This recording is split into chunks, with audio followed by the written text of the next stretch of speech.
आचार्य विजयपाल जी को जब मैं पहली बार इनसे मंत्रणा करने गया कि मेरा ऐसा ऐसा विचार है, तो आचार्य जी ने कहा था हंस के कि काफ़ी खुल गए।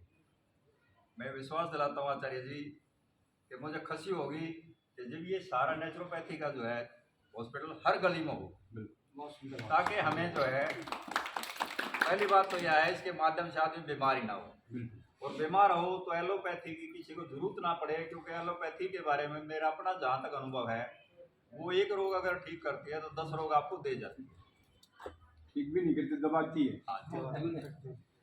तो अब मैं हमारे बीच, हालांकि बड़ा कीमती समय था इनका, एक्चुअल में संडे का हमारा प्रोग्राम हम करना चाहते थे, लेकिन हमारे बीच आचार्य कमलकांत जी जो राजे दीक्षित गुरुकुल पाली का संचालन कर रहे हैं, उसके संस्थापक भी हैं, और कैंसर के ऑल इंडिया में अगर आयुर्वेद के माध्यम से सबसे अच्छे रिजल्ट हैं आज चैलेंज के साथ, तो इनके प्रयास से हैं।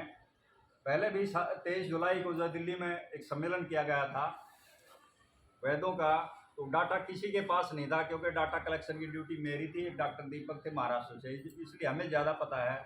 दो तीन के अलावा किसी के पास नहीं थे, लेकिन इनके पास विद प्रूफ जो है, विद डाटा जो है, इन्होंने चैलेंज के साथ जो है वो किया था। 566 रोगी आज तक ये जो है एम्स के 4th स्टेज के कैंसर के रोगी जो है, जिनको जवाब दे दिया भाई आपकी लाइफ 1 महीने की है, 2 महीने की है, इनके प्रयास से ठीक हुए। और अब 30 नवंबर को ये ऐसा ही सम्मेलन हरिद्वार में करने चाह रहे हैं, तो मैं इनसे भी काफ़ी कुछ प्रेरणा मुझे मिली है। इनका कीमती समय था। आज कैंसर के 250 पेशेंट, क्योंकि शनिवार इतवार को मेरी कोशिश रहती है मैं वहाँ जाता हूँ इनके साथ सेवा के लिए, तो वहाँ का समय भी इन्होंने मेरी रिक्वेस्ट पर निकाला। मैंने वादा ये किया था आपको सुबह 9:30 बजे में फ्री कर दूँगा, और ये सबसे पहले ये 8 बजे आ गए थे। मैं चाहूँगा तो समझिए हमारी संस्कृति को अगर हम समझें तो सारी व्यवस्थाएं बांटी गई थी। एक सेवा की व्यवस्था अलग थी, व्यापार की व्यवस्था अलग थी। चिकित्सा की जो व्यवस्था भारतीय संस्कृति में रही वो कभी व्यापार से जुड़ी नहीं, और आप सब मेरे से श्रेष्ठ जन हैं। जो भी व्यवस्था जिसमें भी पूंजी घुसी है, जहाँ भी पूंजी प्रभावी हुई है, वो सारी व्यवस्थाएं नष्ट हो गई हैं। और मुझे खुशी इस बात की है कि आज मैं एक ऐसे प्राकृतिक चिकित्सालय के शुभ मुहूर्त पे उपस्थित हुआ हूँ। जो व्यक्ति उसको संचालित करने वाला है वो उस पूंजी की व्यवस्था को समाप्त करना चाहता है इस सेवा की व्यवस्था से। हमारे यहाँ भी चिकित्सा में अगर पिछले 70 वर्षों से, आज़ादी के बाद से अगर मूल्यांकन करें, तो किसी भी पद्धति ने कोई विशेष कार्य नहीं किया है, किसी भी पद्धति ने। मैं गलत हो सकता हूँ, मेरी कोई बात सत्य होगी इसका मैं कोई दावा नहीं करता, मैं सिर्फ अपने अनुभव आप तक दूंगा। अगर मैं अकेला कैंसर का बात करूँ तो कोई भी पद्धति भारत में निकल के आके ये खड़ा होके बोल दे कि हाँ कैंसर ठीक हो सकता है, शायद गर्दन झुकाने के अलावा कोई दूसरी जगह नहीं मिलेगी। डॉक्टर साहब ने बहुत सारी चीज़ें बोली, 566 नहीं थे, क्षमा चाहूँगा, वो 466 थे, और इनसे त्रुटि हुई। और लेकिन कुछ ईश्वरीय शक्तियाँ होती हैं जो हमारे प्रारब्ध में भी छुपी होती हैं, उन्हें कब किससे क्या करवाना है वो पहले से ही निर्धारित होता है। मुझे चिकित्सा का बहुत गहरा ज्ञान नहीं है, एक बूंद के समान भी शायद मैं अर्जित नहीं कर पाया हूँ, लेकिन इतना मैं ज़रूर आपको कहता हूँ कि जब भी कोई व्यक्ति चिकित्सा करेगा, अगर उसके मूल में सेवा है, पूंजी नहीं है, तो वो परिणाम ज़रूर लेके आए। और डॉक्टर साहब भी वो ऐसी शख्सियत हैं, 2-3 लाख रुपए कमा रहे हैं अपने एडवोकेट के क्षेत्र से, वकील का जो इनका प्रोफेशन है, लेकिन उसके बाद भी इनकी जो पीड़ा है समाज को लेके, खास करके कोरोना काल में इन्होंने जो मनुष्य के जो मानवीय मूल्यों को देखा, जो इनके साथ बीती, मेरी जो इनके साथ घंटों घंटों चर्चा होती है, उसके बाद जो इन्होंने बेड़ा उठाया है, मैं परमपिता परमात्मा से प्रार्थना करूंगा, आप सब श्रेष्ठ जनों से प्रार्थना करूंगा कि आप ज़रूर ईश्वर से प्रार्थना करें कि इस कार्य में सफल हो। और चिकित्सा के क्षेत्र को अगर दोबारा हमें स्थापित करना है भारत इन्हीं समूचे विश्व में, तो उसके मुझे जो समझ में आते हैं 3 कार्य हैं। चिकित्सा ही नहीं, अन्य बहुत सारे क्षेत्रों में आज अगर आप देखोगे ईमानदारी से मूल्यांकन करोगे तो आप देखोगे कोई व्यक्ति सुखी नहीं है। इस समय राष्ट्र का जो सबसे शक्तिशाली है हमारे परम आदरणीय नरेंद्र मोदी जी सुखी नहीं है। इस देश के स्वास्थ्य मंत्री भी सुखी नहीं है। भारत के सबसे बड़े उद्योगपति अनिल अंबानी, धीरू अंबानी सुखी नहीं है। क्योंकि जब दो भाइयों में ही पूंजी को लेके विवाद है तो सुख कहाँ है? तो सुख तो कहीं है नहीं, और चिकित्सा उसका सार नहीं है। हालांकि चिकित्सा का कार्यक्रम है, लेकिन मैं इससे थोड़ा सा विरुद्ध आपको बोलूँगा। चिकित्सा में सुख नहीं है। ना शरीर का सुख चिकित्सा से मिल सकता है, ना तन का मिल सकता है, ना मन से मिल सकता है।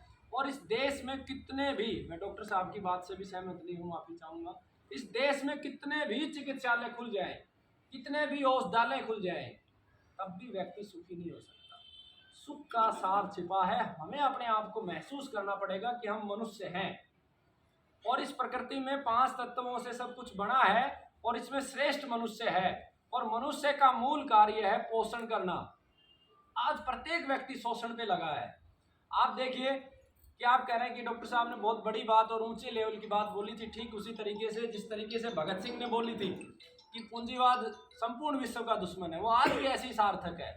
महापुरुषों के मुख से जो शब्द निकलते हैं वो सदियां बीत जाती हैं, लेकिन वो हर सदी में सार्थक होते हैं। जैसे अमर बलिदानी भाई राजीव दीक्षित जी ने स्वदेशी का एक नारा दिया जिसमें सबका सुख छिपा हुआ है, ठीक उसी प्रकार से भगत सिंह जी ने भी बोला था पूंजीवाद। और मैं आपको एक बात बोल के जाता हूं कि जिस दिन मनुष्य इस विधा पे आ जाएगा कि मैं श्रेष्ठ हूं, मुझे अपने से नीचे जो भी है उनके लिए कार्य करना। आज कितने लोग हैं जिनके घरों पे हम दाने डालते हैं पक्षियों के लिए? कितने लोग हैं जो पानी के सकोरे भर के रखते हैं पक्षियों के लिए? कितने लोग हैं अपने कर्म से ये मूल्यांकन करते हैं कि मेरे कर्म से कहीं कोई जीव तो नहीं मर रहा है, मेरे कर्म से कोई मेरे से कमजोर तो दुखी नहीं पा रहा है। आज आप देखोगे ऐसी व्यवस्था विज्ञान के नाम पे खड़ी होगी कि हर हॉस्पिटल में एयर कंडीशन ही एयर कंडीशन, स्कूलों में एयर कंडीशन ही एयर कंडीशन, जहाँ शिक्षा का स्थान है वहाँ एयर कंडीशन ही एयर कंडीशन। कभी कोई मूल्यांकन नहीं करता कि एयर कंडीशन ऑक्सीजन को भी कम कर रही है, आपकी प्राण शक्ति को भी ले रही है, वायुमंडल को भी दूषित कर रही है, तो हम एयर कंडीशन में क्यों रहें? हम हमारे विद्यार्थियों को सोचने पे विवश क्यों नहीं करते कि कैसी व्यवस्था हम खड़ी करें जिससे प्रकृति का विनाश ना हो?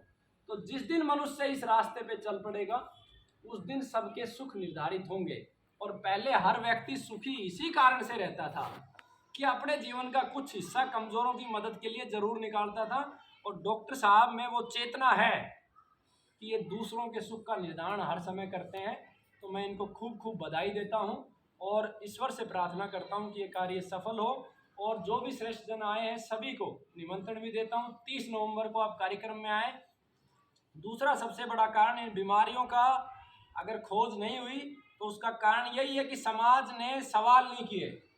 ऋषि दयानंद सरस्वती जी ने स्वयं से सवाल किए और समाज को बहुत कुछ दे गए।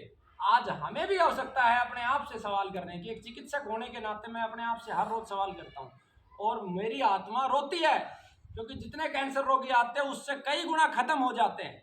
ठीक 466 किए, लेकिन रोगी तो 20,000 देख चुके। ये भी तो सत्य है, इसको मैं कैसे नकार दूं कि 20,000 रोगियों को देखने के बाद मात्र 466 ठीक हुए। तो क्या किया है? मैंने तो कुछ नहीं किया है।